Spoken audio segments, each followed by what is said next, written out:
Hello, என்னங்க? நான் எங்கள் அம்மா வீட்டுக்கு கிளம்பி வந்துட்டேன். உப்புமா செஞ்சு ஹாட் பாக்ஸில் வச்சுருக்கேன், மதியம் சாப்பிடுங்க. வெறும் உப்புமாவை எப்படி சாப்பிடுறது? அதுக்கு தான் எலுமிச்சங்காய் ஊறுகாய்.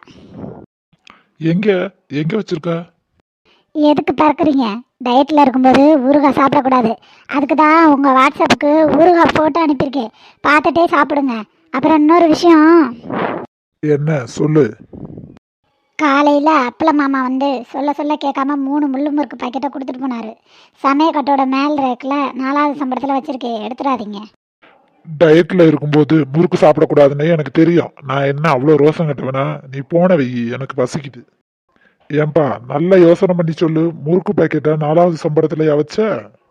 ரோசமுள்ள ஆளுக்கு எந்த சம்பளத்தில் முறுக்க வச்சா தான் என்ன ஆக போகுது? இல்ல, எலி எலி தூக்கிட்டு போயிடுமோன்னு பத்திரமா எடுத்து வைக்கலாம்னு தேடி பார்த்தேன்.